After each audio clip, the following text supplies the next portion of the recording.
Hello, dear students. How are you? I hope you will be very fine. Today we are going to study about the further topic of matrix. Matrix के अंदर अभी तक अपन ने जो देखा, ठीक है, वो 3.3 एक्सरसाइज तक की अप्रोच थी, है ना. 3.3 एक्सरसाइज तुम लोगों ने कर ली होंगी, ठीक है. अब एक्सरसाइज 3.4 के लिए जो अप्रोच लग रही है अपने को, उसके लिए अपने को जो पढ़ना है ना, वो पढ़ना है एलिमेंट्री ऑपरेशंस. ठीक है, एलिमेंट्री ऑपरेशंस मतलब ट्रांसफॉर्मेशन ऑफ मैट्रिक्स. ठीक है, transformation of matrix, transformation of matrix. ठीक है, तो ट्रांसफॉर्मेशन कैसे ट्रांसफॉर्म करते हैं, ये जो लिखा है मैंने, ये अभी तुमको बिल्कुल नहीं समझ में आएगा, है ना. इसको समझते हैं, है ना. कैसे समझते हैं, एग्जैक्टली होता क्या, ट्रांसफॉर्मेशन का मतलब तो समझ में आया होगा, है ना. ट्रांसफॉर्म करना मतलब एक दूसरे से इसको ट्रांसफॉर्म करना, मतलब बदलना, है ना, चेंज करना, इंटरचेंज करना. ठीक है, और ऑपरेशंस भी यूज़ करना है इसके अंदर अपने को. ऑपरेशंस मतलब प्लस माइनस भी यूज़ करना है.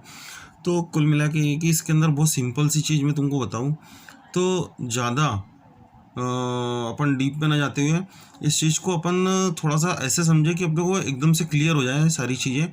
तो अपन 1 बाय 1 करते हैं, है ना. सबसे पहले अपन जो देखते हैं, है ना, सबसे पहले देखते हैं कि इंटरचेंज ऑफ एनी 2 रोज और कॉलम. अब मैट्रिक्स के अंदर होता क्या है तुम लोगों को मालूम है ना. क्या होता है, रो होता है या कॉलम होता है. ठीक है, मैट्रिक्स कितने टाइप के पॉसिबल है, तो मैट्रिक्स 2 टाइप के पॉसिबल है. एक तो या तो स्क्वायर मैट्रिक्स होगा या फिर रेक्टेंगुलर मैट्रिक्स होगा. ठीक है, तो स्क्वायर मैट्रिक्स की क्या प्रॉपर्टी होती है कि इसके अंदर ऑर्डर जो होता है वो सेम होता है. मतलब ये कि 2x2 का होगा, 3x3 का होगा. ठीक है, 4x4 होगा. ठीक है, जितनी रो उतने कॉलम. ठीक है, तो उसको स्क्वायर मैट्रिक्स बोलेंगे.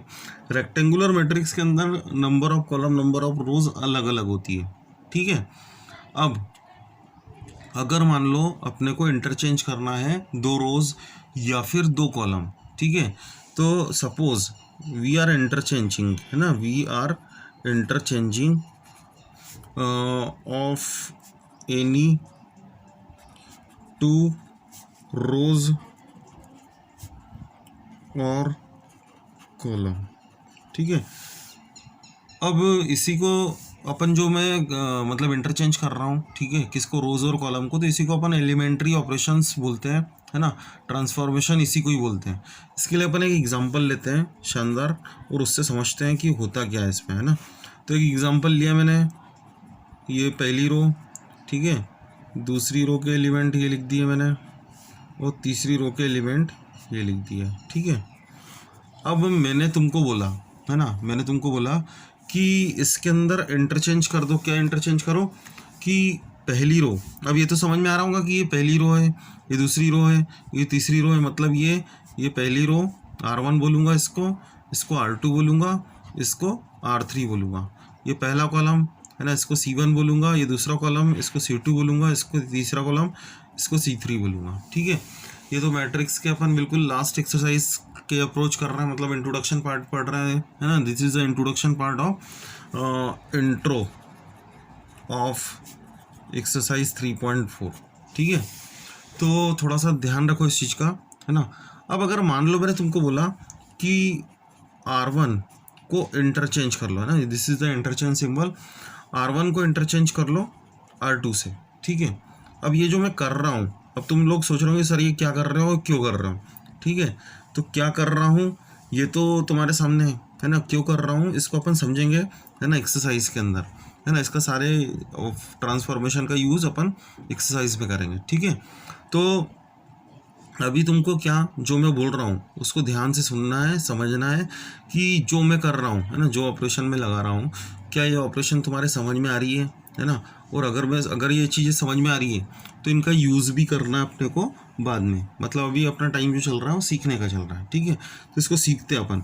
अगर मैंने बोला R1 और R2 को इंटरचेंज कर दो, तो इसका मतलब तो तुम समझ गए होंगे कि R1 और R2 को अगर मैं इंटरचेंज कर दूंगा तो R1 की जगह R2 पहुंच जाएगा. मतलब इसकी जगह ये वाली रो लिखूंगा और यहाँ पे फर्स्ट रो लिखूंगा. R1 को R2 की जगह पहुंचा दो, तो ये हो जाएगा इस तरीके से। आई होप कि ये समझ में आ गया होगा तुमको, ठीक है। और R1 और R2 के अंदर हलचल मची है, तो R3 का लेना देना नहीं इसमें। R3 तो भैया एज इट इज़ लिखेंगे ना अपन, है ना, उसका कोई लेन देन नहीं है इसमें। तो इस तरीके से R1 और R2 को अपन इंटरचेंज कर सकते हैं, ठीक है। अब ये तो हुई रो के रिस्पेक्ट में ट्रांसफॉर्मेशन, ठीक है। क्या मैं कॉलम के रिस्पेक्ट में भी कर सकता हूँ? तो बिल्कुल कर सकता हूँ। अगर मैंने बोला है ना कि कॉलम 1 को कॉलम 2 से इंटरचेंज करो, तो कर सकते हैं। अपना मैट्रिक्स ये था, ठीक है। ये तो मैंने ट्रांसफॉर्मेशन करके बता दिया, अपना मैट्रिक्स ये था, ठीक है। तो क्या करेंगे इसके अंदर भी कोई बड़ा काम नहीं करना अपने को। C1 की जगह C2 पहुँचाना है, C2 की जगह C1 पहुँचाना है, ठीक है। तो C1 की जगह C2 पहुँचा दिया मैंने, और C2 की जगह C1 पहुँचा दिया, तो ये ऐसा दिखने लग गया, ठीक है। तो इस तरीके से अपन इंटरचेंज कर सकते हैं किसको, C1 और C2 को, ठीक है। अब तो सोच रहे होंगे सर ये क्या है, मतलब ये किस तरीके से पॉसिबल है, और पॉसिबल है कि नहीं है, और कोई साइन भी नहीं बदला अपने, मतलब कुछ चेंजेस नहीं हुए। तो इसके लिए तुमको एक अच्छा एग्जांपल देता हूँ। जब अपन ने मैट्राइसेस स्टार्ट किया था, तो मैंने तुमको बोला था कि इसका यूज़ अपन कहाँ कहाँ करते हैं।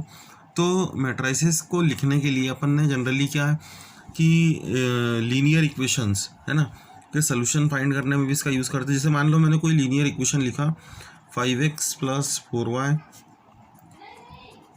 + 6z = 10, 8x + 3y, ठीक है, + 9z = 12, 7x + 8y + 6z = 15।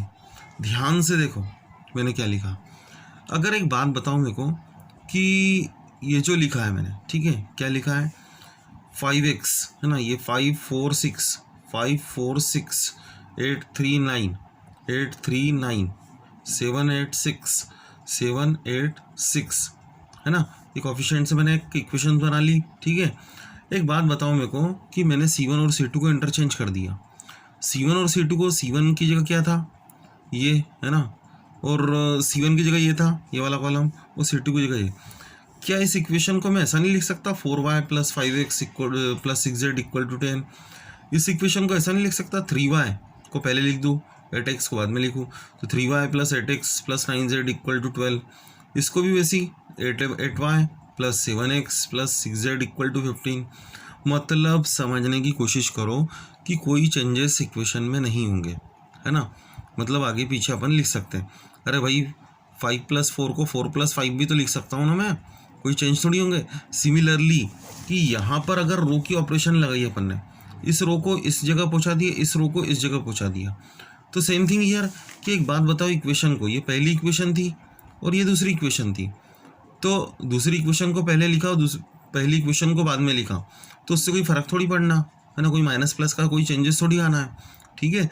तो इस तरीके से अपन फॉर्मेशन कर सकते हैं, है ना।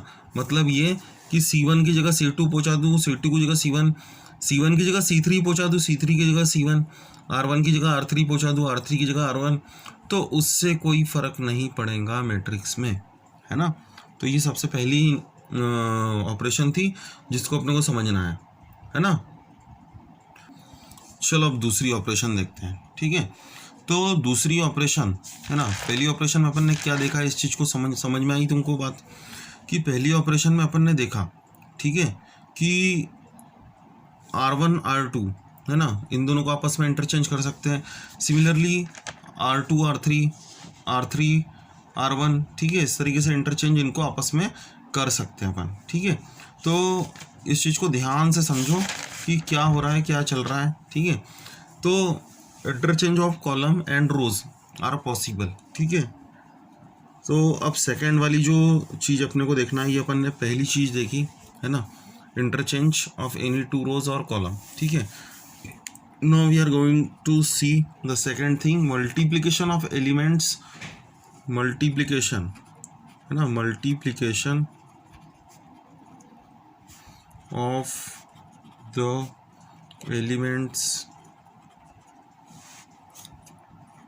of any two, है ना, of any row of any row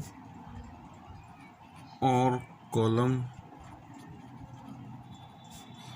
bye a non zero number. ठीक है, इसका मतलब क्या है ना, इसका मतलब जो लिखा है मैंने वर्ड में कि मल्टीप्लाई करना है। ठीक है, किसका, एलिमेंट का, किसमें, कोई भी रो या कोई भी कॉलम में, किससे, तो कोई भी नॉन ज़ीरो नंबर से।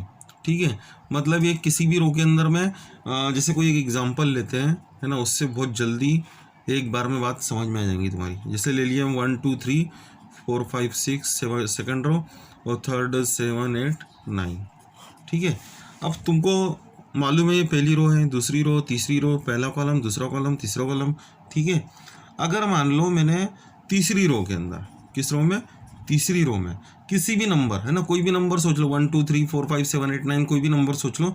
मान लो मैंने 2 से मल्टीप्लाई कर दिया, है ना, किसमें, थर्ड रो में 2 से मल्टीप्लाई किया, तो ये इस तरीके से हो गई। R3, है ना, को मैंने लिखा 2 times R3।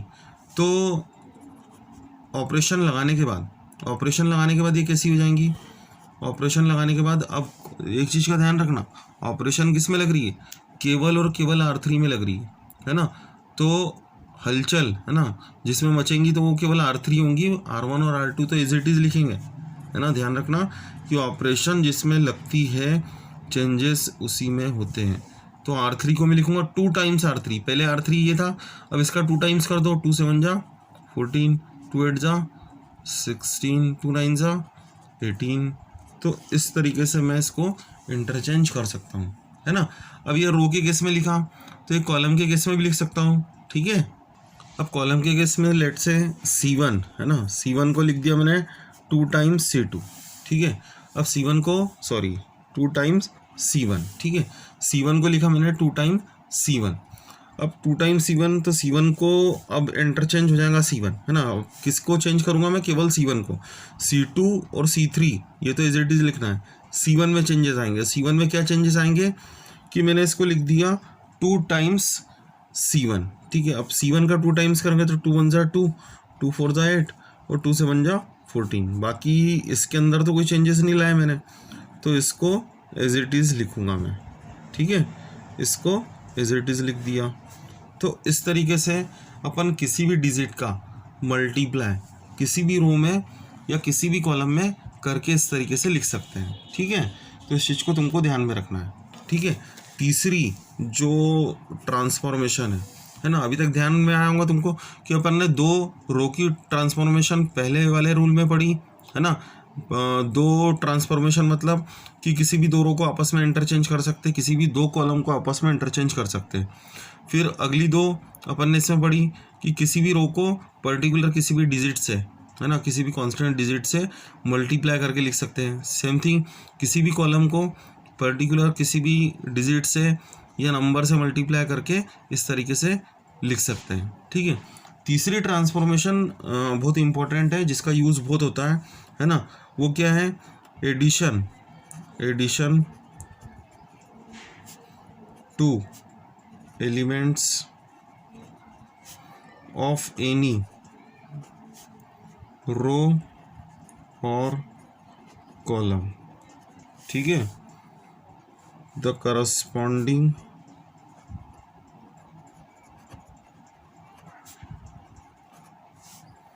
Elements of any other row और column multiplied by any non-zero number। ठीक है, अब इस चीज़ को समझो, है ना, ये जो रामायण लिखी है ना, क्या है, तो addition to elements of any row और कॉलम, मतलब किसी रो या किसी कॉलम को अपने को ऐड करना है, किसमें, corresponding elements of any other row और column multiplied by a non zero number, मतलब किसी भी नंबर से किसी रो के अंदर मल्टीप्लाई करके उसको किसी अदर रो के अंदर ऐड करना या सब्ट्रैक्ट करना। ठीक है, कैसे, तो ये इसको एग्जांपल से समझेंगे ना। तो बात एक ही बार में समझ में आ जाएगी। जैसे मान लो एक एग्जांपल लिया मैंने, कोई let say the matrix A equal to 4 3 2, ठीक है, 5 4 3 6 7 8, ठीक है, ये कोई एक मैट्रिक्स ले लिया मैंने। अब एक बात बताओ कि अगर, है ना, मैं R2 को, अगर मैं R2 रो को इस तरीके से लिखूं कि R2 प्लस 2 टाइम्स R1, है ना, समझो बात को, है ना, बात को समझो, है ना, गहराई वाली बात है कि R2 रो को मैंने क्या किया, R2 प्लस 2 टाइम्स R1, मतलब R2 के अंदर चेंजेस ला रहा हूँ मैं। वो R2 में चेंजेस कैसे ला रहा हूँ, तो R2 के अंदर मैं प्लस करूँगा। क्या प्लस कर रहा हूँ मैं, 2 टाइम्स R1 का डबल करके R2 में प्लस करके R2 न्यू R2 बनाऊंगा मैं, ठीक है। तो भैया कैसे करेंगे इस चीज़ को समझो। तो लेट से अब R2 के अंदर चेंज आ रहे हैं, तो भैया R1, है ना, R1 और R3 तो एज इट इज़ लिख दूंगा मैं, है ना, ये तो लिख दिया मैंने, ये अपनी R1 थी और ये R3 थी। चेंजेस किस में, R2 में लाया मैंने, है ना। अब ऐसा कोई जरूरी नहीं है R2 में चेंजेस आएंगे, किसी भी अकॉर्डिंगली, है ना, जहाँ जैसी नीड होंगी, रिक्वायरमेंट होगी, वहाँ वैसा अपन काम करेंगे, ठीक है। तो R2 के अंदर मैं चेंजेस लाऊंगा, R2 में मेरे को प्लस करना, R2 पहले ये थी, तो इसमें मेरे को प्लस करना क्या, R1 का डबल करके, तो R1 का डबल करो और R2 में प्लस करो, तो R1 का डबल 4 का डबल 8 प्लस करो 5 में, तो क्या आ गया 13, फिर इसका डबल करो 2 3 जा 6, इसमें प्लस करो 10, ठीक है, इसका डबल करो 4 प्लस 3 7, ठीक है। तो इस तरीके से अपन इंटरचेंज कर सकते हैं। तो तुमने ध्यान दिया कि R2 में चेंज हो गया। अब यही चीज़ अपन कॉलम के केस में भी कर सकते हैं, है ना।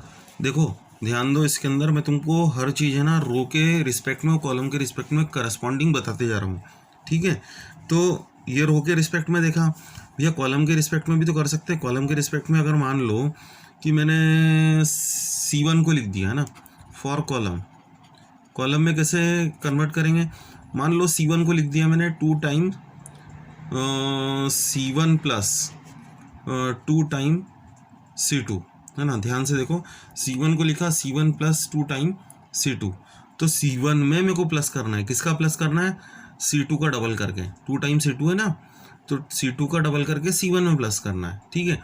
तो चेंजेस किस में आ रहे हैं, केवल C1 में, C2 और C3 तो एज इट इज लिखना है, तो C2 और C3 तो मैंने एज इट इज लिख दिया, तो अपना मैट्रिक्स ये था, ठीक है। तो चेंजेस किस में लाए, C1 में, ठीक है। तो C1 में क्या चेंजेस लाए, C1 में मुझे प्लस करना है, इसमें प्लस करना है, क्या प्लस करना है, C2 का डबल, तो इसका डबल करो, 3 का डबल 6 प्लस करो 4 में तो कितना आएगा 10, फिर इसका डबल करो 4 का डबल 8 इसमें प्लस करो तो 13, ठीक है। इसका डबल करो 7 का डबल 14 प्लस 6 20। अब ये C2 C3 में तो कोई चेंज नहीं लाए थे, तो इसको भैया लिख दो एज इट इज, ठीक है, इसको एज इट इज लिख दो। क्या था, 3 4 7 2 3 8, इज इट क्लियर।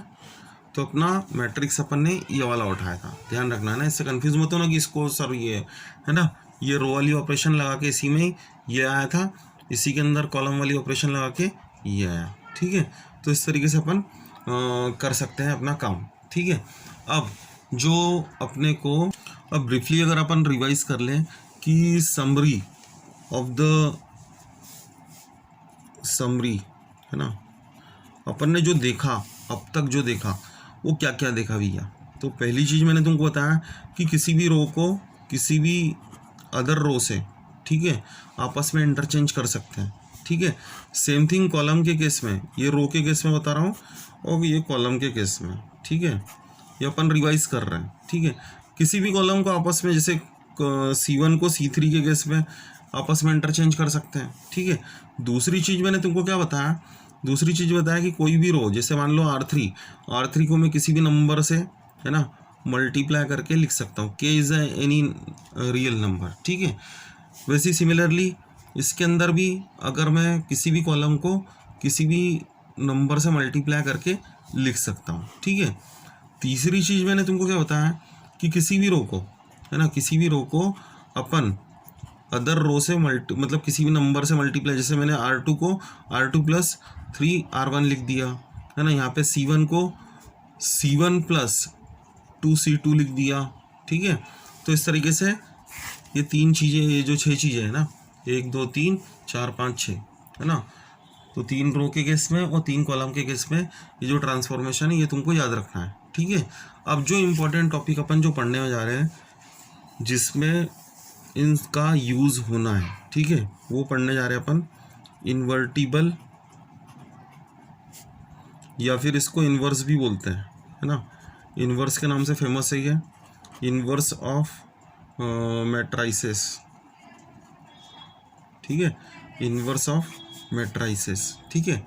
अब इन्वर्स ऑफ मैट्राइसेस पढ़ने जा रहे हैं। Inverse of function, invertible function तुम लोगों ने पढ़ा था चैप्टर 1 में, है ना। अब मैट्राइसेस में भी तुमको इन्वर्टिबल या फिर inverse of function, inverse of matrix पढ़ना है। अब जो इन्वर्टिबल फंक्शन अपने को जो पढ़ना है, इन्वर्टिबल मैट्राइसेस पढ़ना है, ठीक है। इन्वर्टिबल फंक्शन अपन ने पढ़े थे फर्स्ट चैप्टर में। अब इन्वर्टिबल मैट्राइसेस, है ना, इन्वर्टिबल इन्वर्स ऑफ मैट्रिक्स अगर तुमको फाइंड करना है, ठीक है, तो उसके लिए कुछ बातों का तुमको ध्यान रखना है, ठीक है, कुछ बातों का ध्यान रखना है। तो कौन सी बातों का ध्यान रखना है?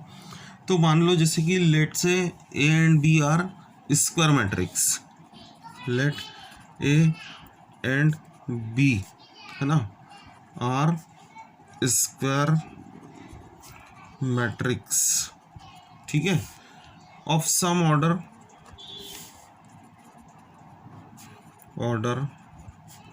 m, ठीक है। देन अगर कोई मैट्रिक्स अपने को ए और बी ले लिया अपन ने इस तरीके से कि वो स्क्वायर मैट्रिक्स है, ठीक है, और उनका ऑर्डर m है, ठीक है, तो इनका multiplication A B equal to B A equal to I, है ना, ये होता है। अगर ऐसा हुआ तो b को क्या बोलेंगे? b इज कॉल्ड, तो b इज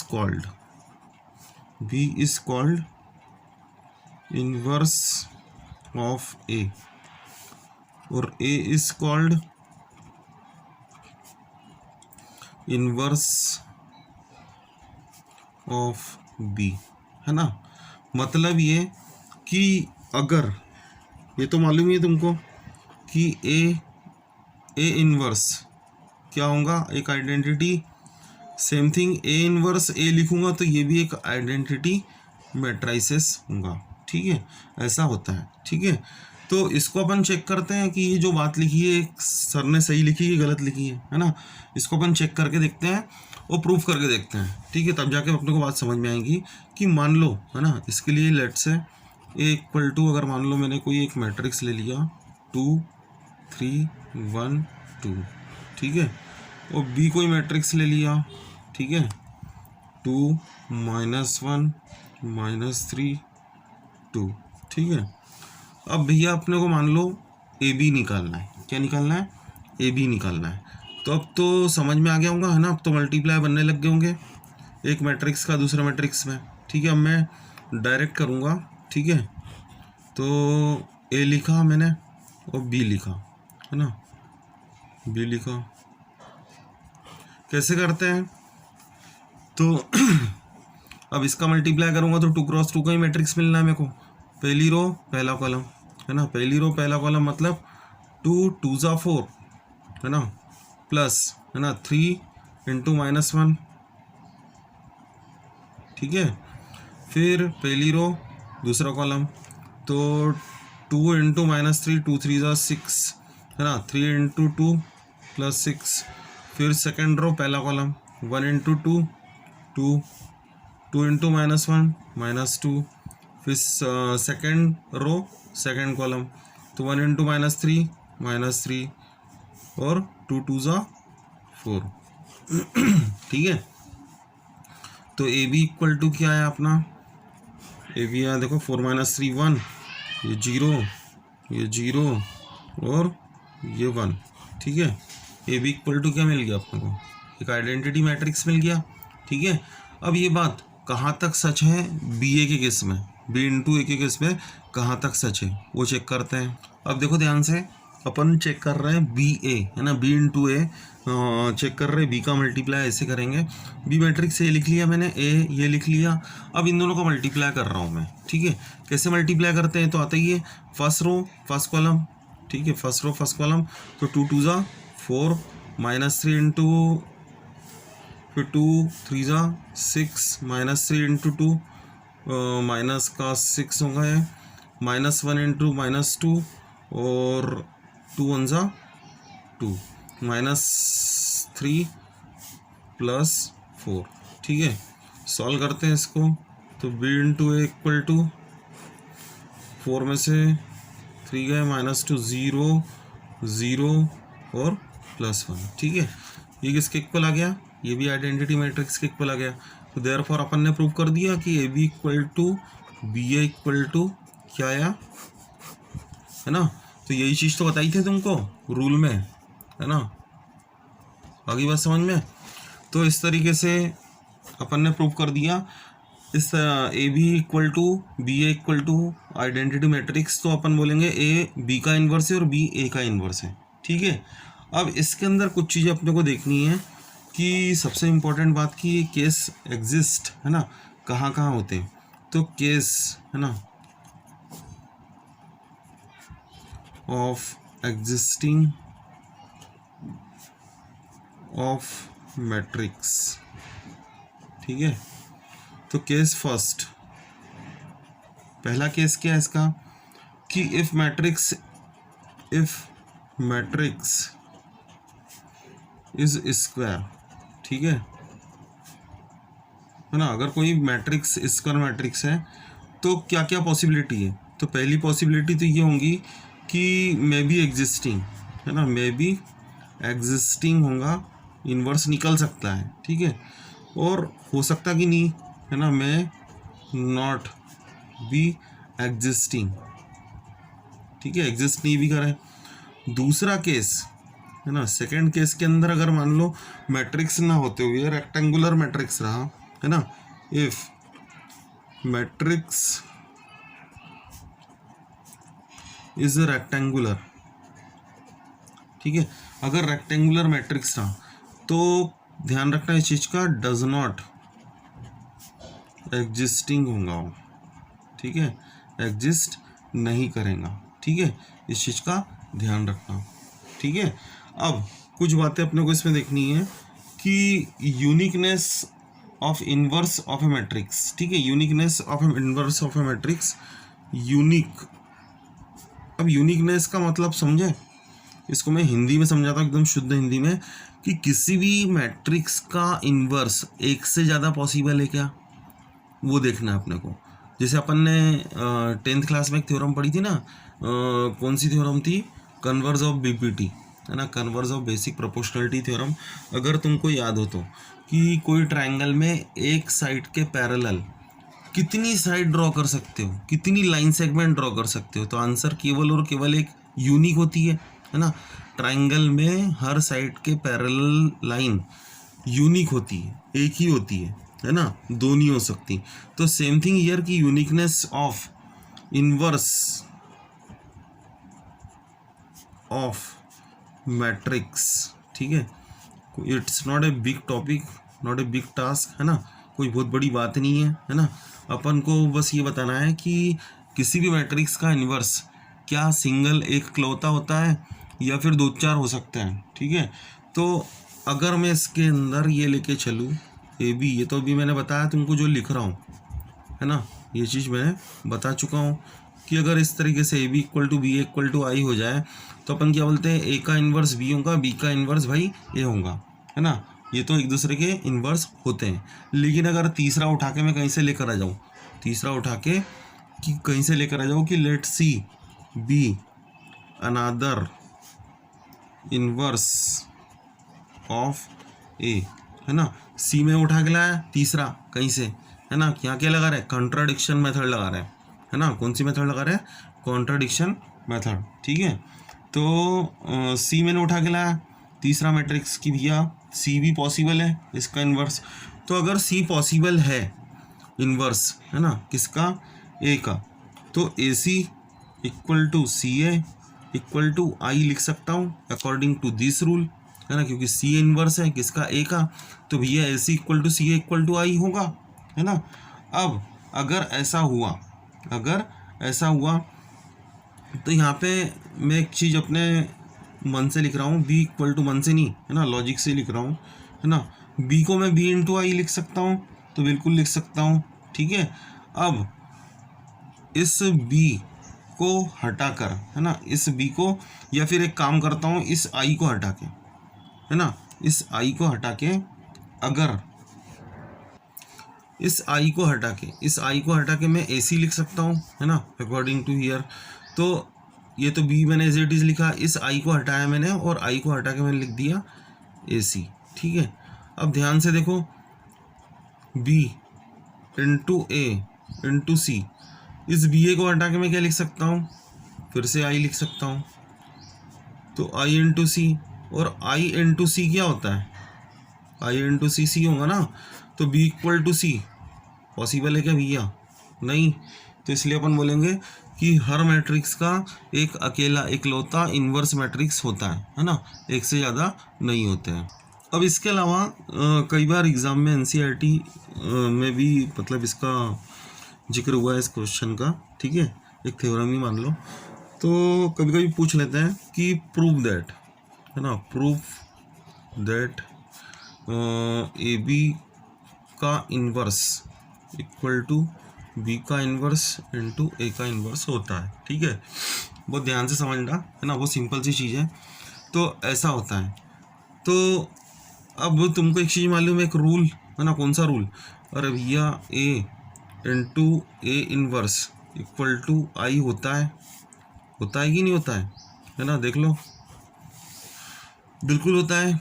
इस रूल को मैंने लगा के, मान लो ए की जगह मैंने कोई ए बी ले लिया, ए बी कोई मैट्रिक्स ए है तो ए बी भी एक मैट्रिक्स हो सकता है, तो ए बी का इन्वर्स लिया मैंने यहाँ पे, किसका इन्वर्स, ए बी, है ना, ये ए की जगह और इस ए इन्वर्स की जगह ए बी ले लिया मैंने, तो ये भी तो आइडेंटिटी मैट्रिक्स के इक्वल होगा, ठीक है। अब जो अपने को प्रूफ करना है, A B inverse equal to B inverse into A inverse, ठीक है। इसको प्रूव करने के लिए अपन एक रूल याद रखते हैं कि किसी मैट्रिक्स और उसके इन्वर्स, है ना, का प्रोडक्ट हमेशा आइडेंटिटी मैट्रिक्स होता है, ठीक है। तो ए बी, है ना, अगर मैं मान लूँ कि इसी रूल को फॉलो करूँ, है ना, ए बी अगर एक कोई मैट्रिक्स है तो ए बी भी एक मैट्रिक्स होगा, तो ए बी और ए बी का इन्वर्स ये हमेशा आइडेंटिटी देगा, ठीक है। तो अब अपन इस में प्री मल्टीप्लाई करें किसका, ए इन्वर्स का। अब ये प्री क्यों लिखा उसका मतलब समझो।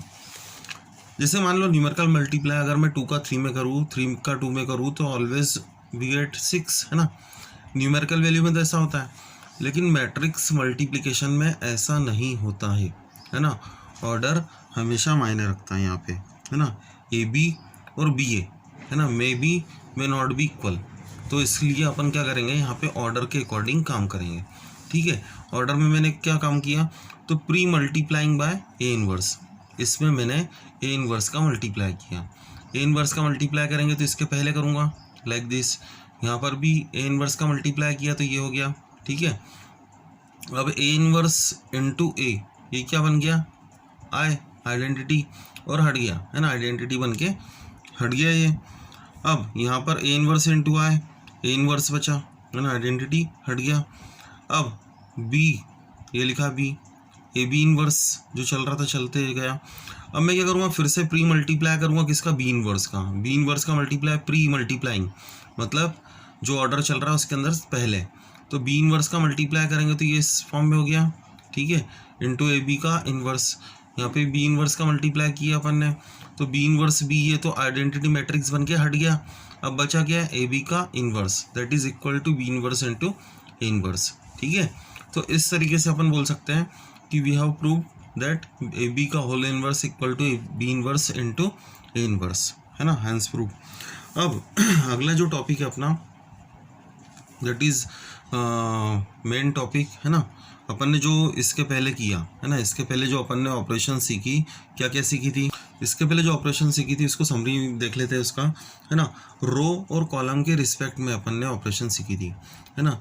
मान लो कोई स्क्वायर मैट्रिक्स है ना, उनका आपस में, है ना, किसी दो रो को आपस में इंटरचेंज कर सकते हैं, R1 को R2 के रिस्पेक्ट में, R2 को R1 के रिस्पेक्ट में, मतलब एक दूसरे की जगह रो पहुँच गई, है ना।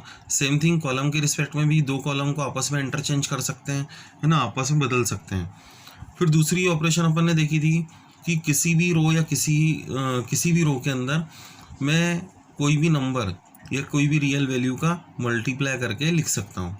सेम थिंग कॉलम के अंदर भी, किसी भी कॉलम के अंदर अपन किसी भी रियल वैल्यू का मल्टीप्लाई करके इस तरीके से लिख सकते हैं, ठीक है। तीसरी ऑपरेशन देखी थी कि किसी भी रो के अंदर, है ना, किसी भी रो के अंदर, जैसे R2 के अंदर मैं किसी अदर रो का मल्टी प्लस माइनस कर सकता हूँ किसी भी नंबर के साथ मल्टीप्लाई करके। जैसे यहाँ पे भी कॉलम के रिस्पेक्ट में वही वाला रूल कि जैसे C1 के अंदर प्लस या माइनस कर सकता हूँ अदर कॉलम के अंदर किसी भी नंबर का मल्टीप्लाई करके, है ना। इन चीज़ों को अपन देख चुके हैं, ठीक है। अब जो देखना अपने को, we have to find the inverse of a matrix, है ना। अपने को किसी मैट्रिक्स का इन्वर्स निकालना है। किससे निकालना है? By elementary operation. अब यहाँ ध्यान देने वाली ये बात है कि एलिमेंट्री ऑपरेशन का यूज़ करके अपने को इन्वर्स फाइंड करना है मैट्रिक्स का। तो ये करेंगे कैसे, है ना। अभी अपन ने जो देखा रो ऑपरेशन, कॉलम ऑपरेशन, दोनों ऑपरेशन अपन ने करस्पॉन्डिंग सीखी। तो यहाँ पर इन्वर्स निकालते समय ध्यान रखना है अपने को कि अगर अपन ने रो ऑपरेशन स्टार्ट करी तो लास्ट तक अपनी रो ऑपरेशन ही चलेंगी, और या फिर अपन ने कॉलम ऑपरेशन स्टार्ट करी तो लास्ट तक अपनी कॉलम ऑपरेशन ही चलेंगी, ठीक है। तो मतलब दोनों में से पर्टिकुलर अपने को एक ऑपरेशन को चूज़ करना है। स्टार्ट में अपन ने सोच लिया कि नहीं, या फिर कॉलम में अपने क्वेश्चन में इंडिकेट है कि नहीं यूज़ द रो ऑपरेशन, तो रो ऑपरेशन ही यूज़ करना अपने को, ठीक है। कॉलम ऑपरेशन वहाँ यूज़ नहीं कर सकते हैं, और कॉलम का बोला तो कॉलम ही यूज़ करना है लास्ट तक, जब तक कि अपना इन्वर्स नहीं निकले। अब भैया इन्वर्स निकालने के लिए किन बातों का ध्यान रखना है उसको समझो। सबसे पहले तो ये कि अपने को let X, A and B, है ना, तीन मैट्रिक्स अपन ने मान लिए कि वो स्क्वायर मैट्रिक्स थे, है ना, X, A एंड B, ठीक है। Such that X equal to AB लिखा मैंने, X इक्वल टू क्या लिखा? AB लिखा। अब अगर मान लो कि मुझे, है ना, मुझे क्वेश्चन में बोला कि फॉर एलिमेंट्री रो ऑपरेशन, है ना, मतलब एलिमेंट्री ऑपरेशन यूज़ करना है, वो भी कौन सी? रो की, रो ऑपरेशन यूज़ करना है और इन्वर्स निकालना है। तो X इक्वल टू AB लिखा मैंने। अब मैं इसके अंदर जो यूज़ करूँगा, है ना, मतलब जो मेरी ऑपरेशन चलेंगी वो इसमें और इसमें, है ना, ये दो मैट्रिक्स में चलेंगी, B में नहीं चलेंगी, ठीक है। और अगर मान लो मेरे को बोला, है ना, अभी जो मैं बोल रहा हूँ इसको बस सुन लो, है ना, समझेंगे अपन क्वेश्चंस में, ठीक है। कॉलम ऑपरेशन का यूज़ करने का बोला, है ना, कॉलम ऑपरेशन का यूज़ करने का बोला, तो X इक्वल टू AB, तो इसमें और इसमें ऑपरेशन चलेंगी अपनी, है ना, और इसमें नहीं चलेंगी, ठीक है। ये कैसे होगा, मतलब किस तरीके से करना क्या है, ये ABCD, है ना, ये बात सर पे से निकल गई होंगी, लेकिन इसको समझना ज़रूरी है, ठीक है। क्यों? क्योंकि इन्वर्स ऑफ मैट्रिक्स अपने को किस तरीके से फाइंड आउट करना है, by using the elementary operation. अब एलिमेंट्री ऑपरेशन दो तरीके की होंगी, रो या कॉलम। तो अपन सबसे पहले रो ऑपरेशन को समझते हैं। अब सबसे पहले रो ऑपरेशन को समझते हैं। रो ऑपरेशन के लिए कुछ स्टेप्स याद रखो, है ना। क्या स्टेप्स होंगी, है ना, कुछ स्टेप्स क्या है की बात बस समझ लो ध्यान से कि मान लो कोई अपने को मैट्रिक्स ए दिया है ना, तो ए को मैंने लिख लिया I A के इक्वल, है ना। I क्या है यहाँ पे समझ गए होंगे, I आइडेंटिटी मैट्रिक्स है। अगर ये 3x3 का है तो मुझे आइडेंटिटी मैट्रिक्स किसका लेना है? 3x3 का। अगर ये 2x2 का है तो आइडेंटिटी मैट्रिक्स कौन सा एज्यूम करना है? 2x2 में, ठीक है। अब मैं क्या करूँगा कि रो ऑपरेशन में यूज़ करूँगा, है ना। रो ऑपरेशन यूज़ करते करते मैं इस ए को, है ना, ये जो मैट्रिक्स मेरे को दे रखा था, इसको रो ऑपरेशन यूज़ करके मैं आइडेंटिटी में बदल दूंगा, है ना। इस रो ऑपरेशन को। अभी मैंने थोड़ी देर पहले बताया तुमको कि ऑपरेशन किस में चलेंगी, इसमें और इसमें, ठीक है। तो इसके अंदर ऑपरेशन, रो ऑपरेशन लगा के मैंने इसको आइडेंटिटी मैट्रिक्स में कन्वर्ट किया। तो डेफिनेटली ऑपरेशन तो इधर भी चल रही थी, तो ये आई के अंदर ऑपरेशन चल के, मतलब ऑपरेशन जब चलेंगी तो ये क्या आइडेंटिटी रहेगा? नहीं, ये कुछ मैट्रिक्स में, कुछ दूसरे मैट्रिक्स में कन्वर्ट हो जाएगा। मान लो कोई दूसरा मैट्रिक्स मैंने मान लिया बी था, है ना, कोई दूसरा मैट्रिक्स बी था, है ना, जो कन्वर्ट हो गया अभी, ठीक है। और ये में तो कोई चेंज नहीं हुआ, ए एज इट इज़ था, ठीक है। तो अब अगर मान लो मैं पोस्ट, है ना, पोस्ट मतलब बाद में, post multiplication of A inverse करूँ, है ना, ए इनवर्स का मल्टीप्लाई करूँ, पोस्ट मतलब बाद में। तो आई में किया अपन ने मल्टीप्लाई किसका? ए इनवर्स का। यहाँ पर भी बी ए था अपना, ए इनवर्स का मल्टीप्लाई किया। देखो ध्यान से, ए इंटू ए इनवर्स क्या हो जाएगा? आइडेंटिटी, है ना, और ये आई हट गया तो ए इनवर्स बचा, यहाँ क्या बचा? बी, ठीक है। ए इंटू ए इनवर्स क्या होगा? A into A inverse will be I, ठीक है। तो A inverse equal to B. तो अपना इन्वर्स इस तरीके से अपन निकाल सकते हैं, इन्वर्स इक्वल टू बी। अभी जो बात मैंने कही है ना, इसको अपन क्वेश्चन में समझेंगे तो तुमको 2 मिनट में बात समझ में आ जाएंगी, ठीक है। मान लो मैंने कोई क्वेश्चन उठा लिया कि लेट, है ना, समझते हैं इसको, ठीक है। कोई क्वेश्चन ले लिया मैंने, ए इक्वल टू 3 2 2 1, ठीक है। और मेरे को निकालना क्या है? इस मैट्रिक्स का इन्वर्स निकालना है, इस मैट्रिक्स का इन्वर्स निकालना है। क्या यूज़ करना है? मेरे को यूज़ करना है बाय रो ट्रांसफॉर्मेशन। क्या यूज़ करना है? बाय रो ट्रांसफॉर्मेशन, ठीक है। अब रो की ट्रांसफॉर्मेशन यूज़ करके मुझे इन्वर्स निकालना है। तो क्या करूँगा? सबसे पहले तो ये, है ना, ए equal to, late say A equal to आई ए, है ना, ए इक्वल टू आई ए, ठीक है। अब ऑपरेशन ध्यान रखना, इसके अंदर चलना है, ठीक है। ए अपना क्या है? डाउन कर दो, ए की वैल्यू लिखी मैंने यहाँ पे क्या? 3 2, और बड़े ध्यान से समझना इसको, है ना, बात एक ही बार में समझ में आ जाएंगी अगर ध्यान से समझेंगे तो। आई आइडेंटिटी मैट्रिक्स थोड़ी देर पहले बताया 2x2 का है, तो 2x2 का आइडेंटिटी मैट्रिक्स लिखना सबको आता है, इस तरीके से लिखेंगे। ए एज इट इज़ लिख दिया अपन ने, इसमें कोई छेड़छाड़ नहीं, ठीक है। अब अपना जो टास्क है ना, अपना जो टास्क है वो ये है कि मैं इसमें रो ऑपरेशन, कौन सी ऑपरेशन? रो ऑपरेशन लगा के इसको मुझे कन्वर्ट करना है इस तरीके से, आइडेंटिटी मैट्रिक्स में कन्वर्ट करना है, ठीक है। तो किस तरीके से करूँगा मैं उसको ध्यान में रखो, है ना, मतलब समझना है अपने को, है ना, समझना अपने को। अब इसको अगर मेरे को आइडेंटिटी मैट्रिक्स में बदलना है तो क्या बनाना है मेरे को? यहाँ पे 1 0 0 1 है, यहाँ पे 0 बनाना है, यहाँ 1 बनाना है। तो अब मैं तुमसे एक बात पूछूं, यहाँ पर अभी क्या लिखा है? 3, है ना, 3 लिखा है, बनाना मुझे 1 है, ठीक है, बनाना मुझे 1 है। तो 3 को 1 कैसे के बनाऊँ मैं? तो डेफिनेटली इधर भी नज़र दो, इधर भी ध्यान से देखो कि R2, है ना, जो R2 सेकेंड रो में लिखे, यहाँ पे 2 लिखा है फर्स्ट एलिमेंट। अगर इसको, इस 2 को माइनस कर दूँ 3 में से तो क्या मिलेगा मुझे? 1। अब ये 2 कहाँ लिखा है? R2 सेकेंड रो में लिखा है ना भैया, और ये 3 फर्स्ट रो में लिखा है, ठीक है। तो फर्स्ट रो को अगर मैं ट्रांसफॉर्म करूँ, है ना, फर्स्ट रो को अगर मैं ट्रांसफॉर्म करूँ, फर्स्ट रो, ठीक है, ध्यान से देखना, है ना, क्वेश्चन को ध्यान से देखो। तो अब R1 को मैं क्या लिख सकता हूँ? R1 मतलब 3 में से को माइनस करना है, क्या ये माइनस करना है, तो 3 में से माइनस करना, 3 का लिखा है फर्स्ट रो में लिखा है, तो फर्स्ट रो में से माइनस करना है मुझे सेकेंड रो, ठीक है। R1 को लिखा मैंने R1 माइनस R2, 3 में से 2 को, अभी ऑपरेशन लगाएंगे तो क्या होगा? 3 माइनस 2, तो ये 1 हो गया। अब 2 माइनस 1, ये भी 1 हो गया।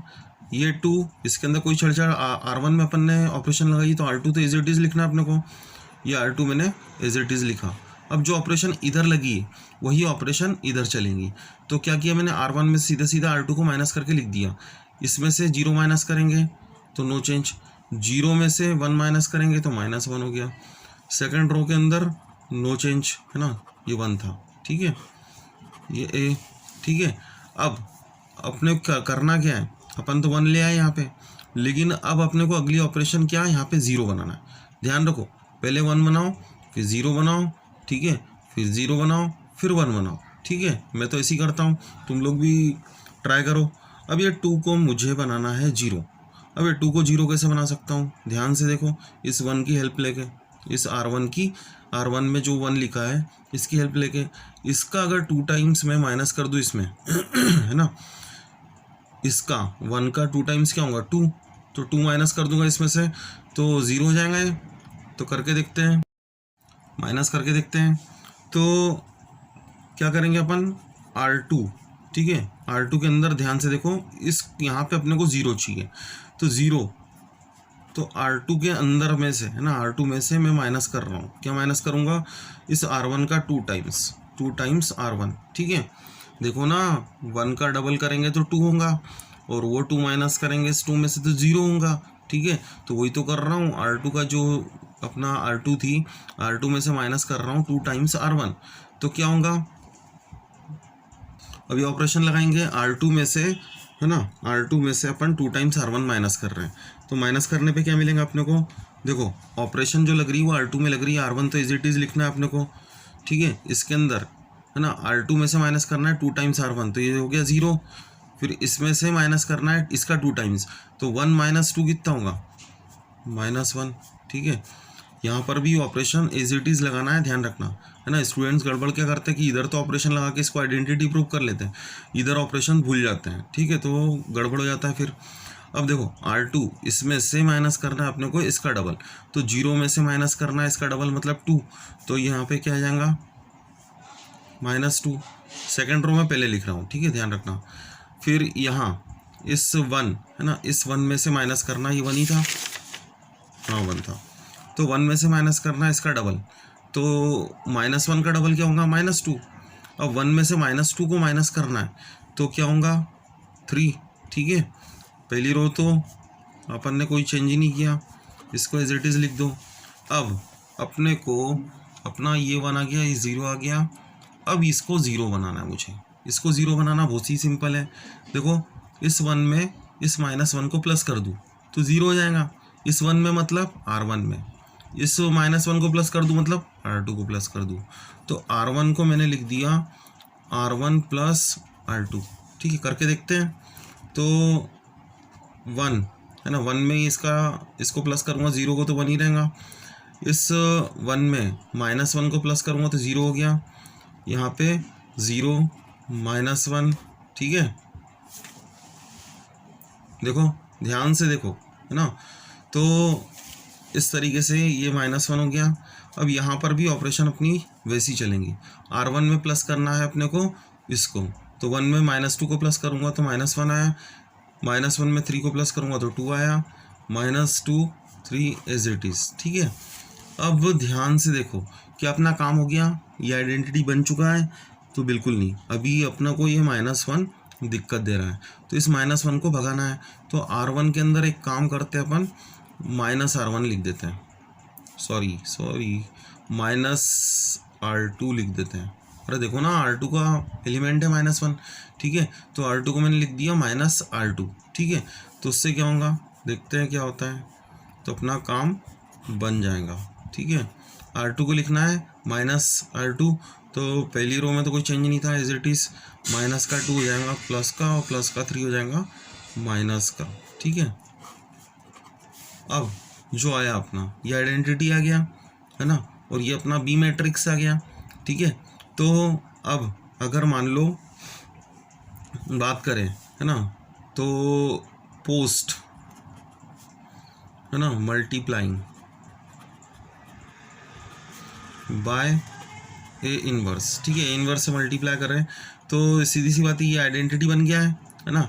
अगर ए इनवर्स का मल्टीप्लाई करूँगा इस आइडेंटिटी मैट्रिक्स में, ए इनवर्स का मल्टीप्लाई करूँगा तो ए इनवर्स ही मिलेगा, यहाँ पर ए इनवर्स का मल्टीप्लाई कर दो तो क्या मिलेगा बताओ,